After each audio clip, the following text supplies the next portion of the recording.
마태복음 3장 1절부터 3절까지 말씀을 우리 한 목소리로 함께 말씀을 영접하겠습니다. 시작. 그때 침례 요한이 이르러 유대 광야에서 전파하여 말하되 회개하라 천국이 가까이 왔느니라 하였으니 그는 선지자 이사야를 통하여 말씀하신 자라 일렀으되 광야에 외치는 자의 소리가 있어 이르되 너희는 주의 길을 준비하라 그가 오실 길을 곧게 하라 하였느니라. 아멘.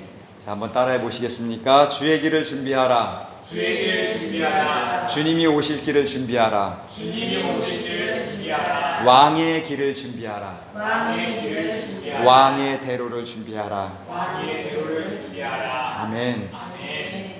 그때에 침례 요한이 등장합니다. 침례 요한이 이르러서 유대 광야에서 전파합니다.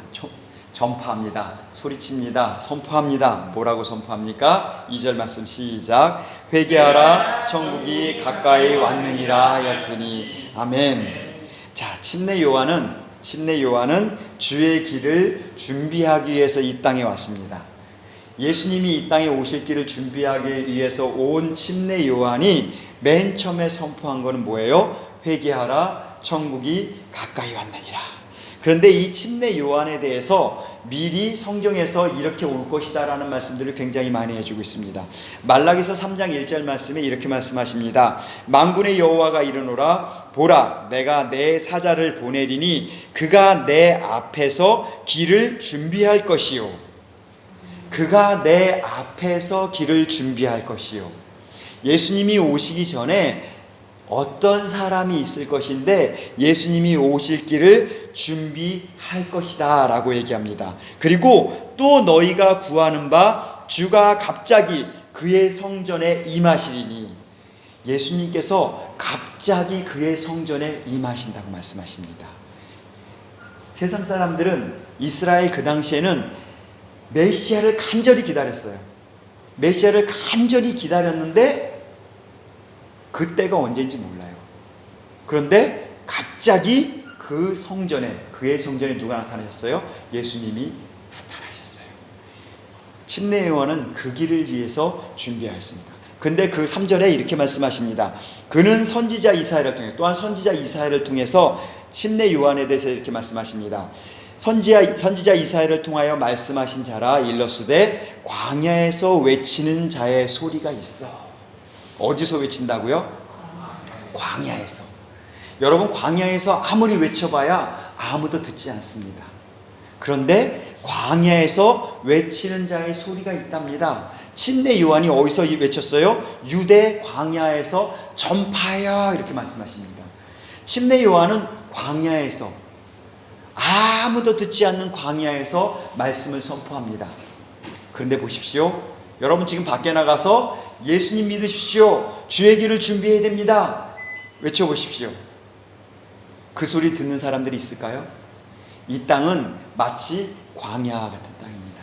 하나님께서 아무리 우리에게 얘기를 해줘도 우리 심령이 광야와 같아서 하나님의 말씀이 선포가 되어도 그 말씀을 듣지도 못하고 듣는다 할지라도 그 말씀이 무엇인지 알지 못합니다. 그 이유가 뭐예요? 내 심령이 광야와 같기 때문에. 하나님의 말씀이 선포되어졌는데 그 하나님의 말씀이 하나님의 말씀으로 들리지 않고 그 하나님의 말씀이 무슨 말씀인지 깨달아지지 않는다면 내 심령이 광야 같은 그러한 심령이라는 사실을 깨닫고 하나님 앞으로 나와야 됩니다. 하나님 앞에 나와서 어떻게 해야 돼요? 하나님, 메마른 땅, 이 메마른 땅에 성령의 담배를 부어주시옵소서. 성령의 담배를 부어주셔서 이 땅이 하나님 아버지 정말 생명을 받을 수 있는 그러한 싹이 되어지도록 하나님 역사하여 주시옵소서. 침례 요한에게는 하나님께서 예수 그리스도가 오실 길을 준비하라고 말씀하셨습니다. 너희는 주의 길을 준비하라. 그가 오실 길을 곧게 하라 하면서 광야에서 아무도 듣지 않는 광야에서 마치 노아가 수많은 사람들에게 홍수가 날 것입니다 라고 외쳤을 때 그 광야 같은 땅들은 아무도 듣지 않았습니다. 그래서 다 멸망의 길로 간 것 같이 침례 요한 역시 광야에서 수많은 사람들이 있지만 광야와 같은 그들에게 아무리 말씀을 선포하였지만 그들은 아무도 주님의 오실 길을 준비하지 못하였습니다. 그런데 주님께서는 다시 오실 거라고 말씀하십니다. 그러면서 우리에게 그 예수님께서 이 땅에서 일을 다 마치시고 하늘로 올라가시면서 우리에게 선포합니다. 내가 다시 올 거야. 내가 다시 올 거야. 사도행전 1장 11절 말씀 한번 보겠습니다. 사도행전 1장 11절. 사도행전 1장 11절. 다 함께 말씀을 읽겠습니다. 시작.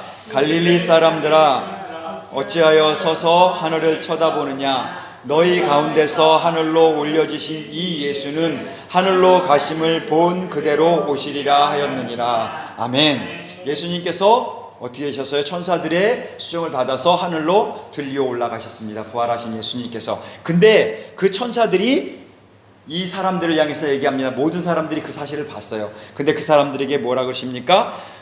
어찌하여 서서 하늘을 쳐다보느냐? 너희 가운데서 하늘로 올려지신 이 예수는 하늘로 가심을 본 그대로 어떻게 하신다고요? 그대로 오시리라. 하늘로 가신 그대로 다시 오시리라. 이 말씀 뭡니까? 하늘로 가신 그대로 오실 거니까 너희는 주님을, 다시 오실 주님을 맞을 준비를 하라 라고 말씀하시는 거예요. 우리는 지금 예수님이 다시 오실 그 준비를 하고 있습니까? 예수님께서 이 땅에 초림하실 때처럼 불현듯 옵니다. 우리는 모두 예수님을 기다린다고 합니다.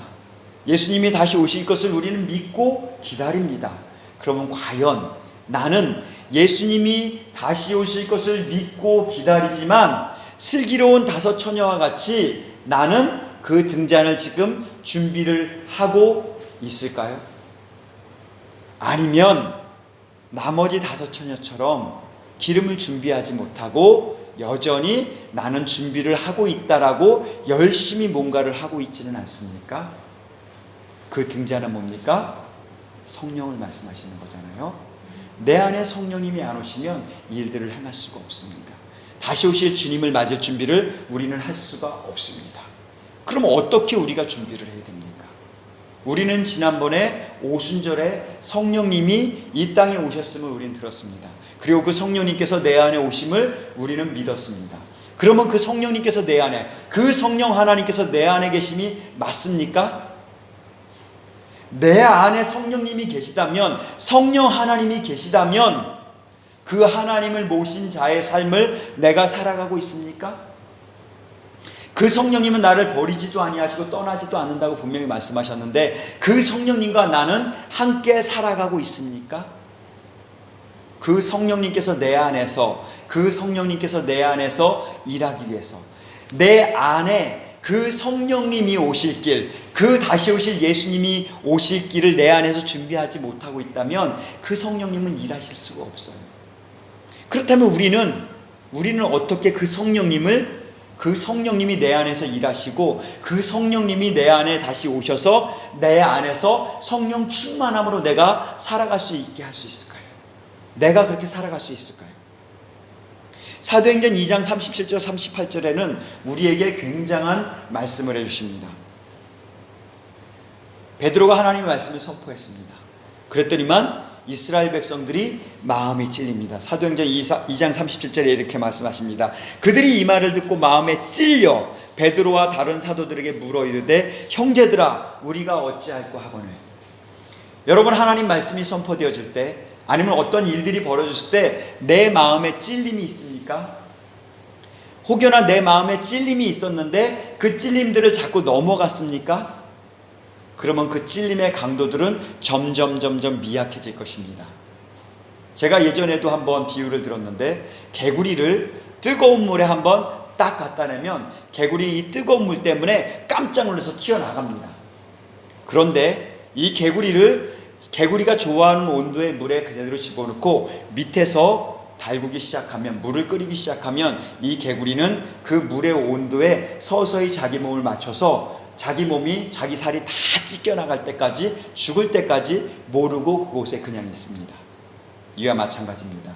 우리 마음 가운데 좀 전에 말한 것처럼 베드로의 이 말씀, 베드로를 통해서 하나님께서 말씀하신 이 말씀을 듣고 우리 마음 가운데 찔림이 있었습니다.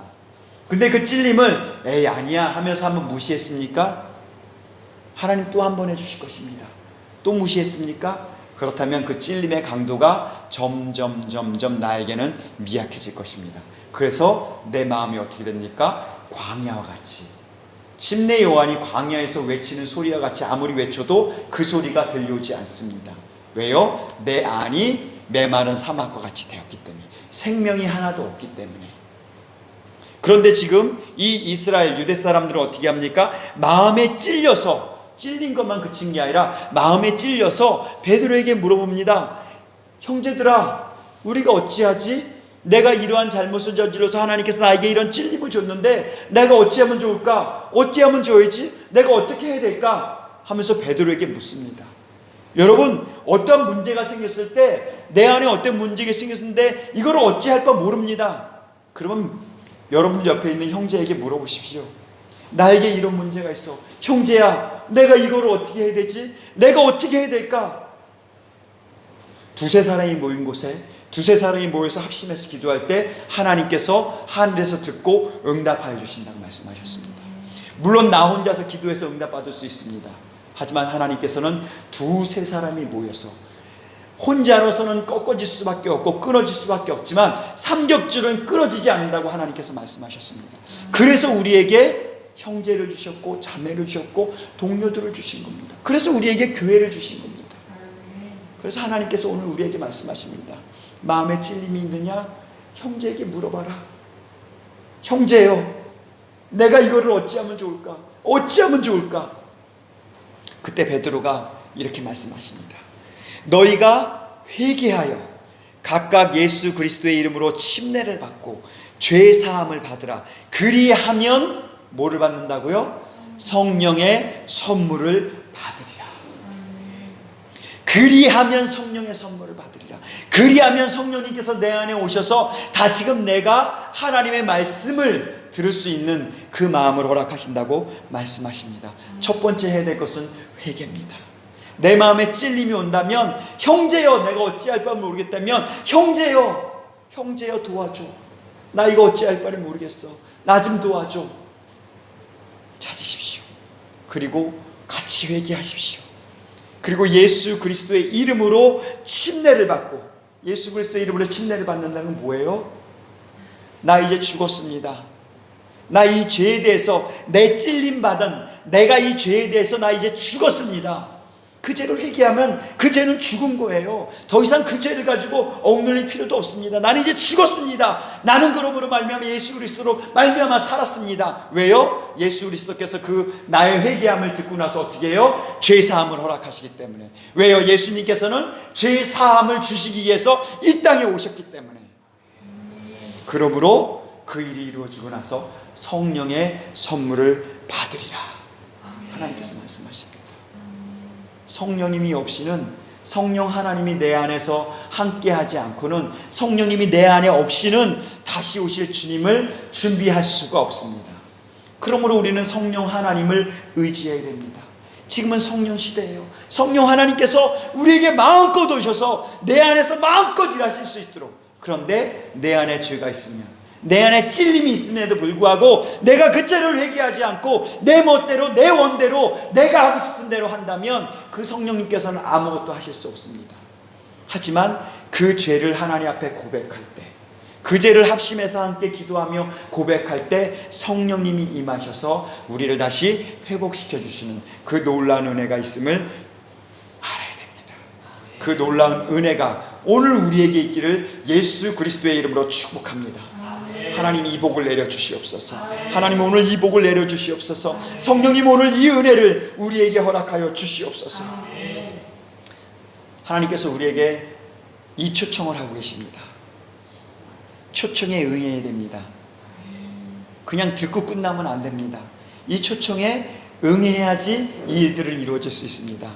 요한계시록 22장 17절에 하나님께서 이렇게 말씀하세요. 성령과 신부가 말씀한다. 성령님과 성령 하나님과 신부는 뭐예요? 이미 천국에 올라가 있는 주의 백성들, 그리고 이미 구원받은 하나님의 백성들이 지금 말씀하고 있습니다. 뭐라고 말씀하시냐면 오라. 누구에게로 오라고요? 하나님 앞으로 나오라고 합니다. 오라. 듣는 자도 오라.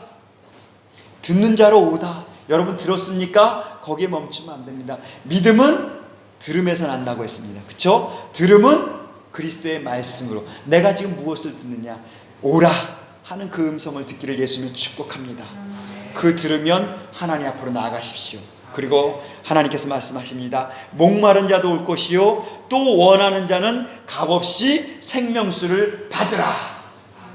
생명수를 오늘 받기를 예수님을 축복합니다.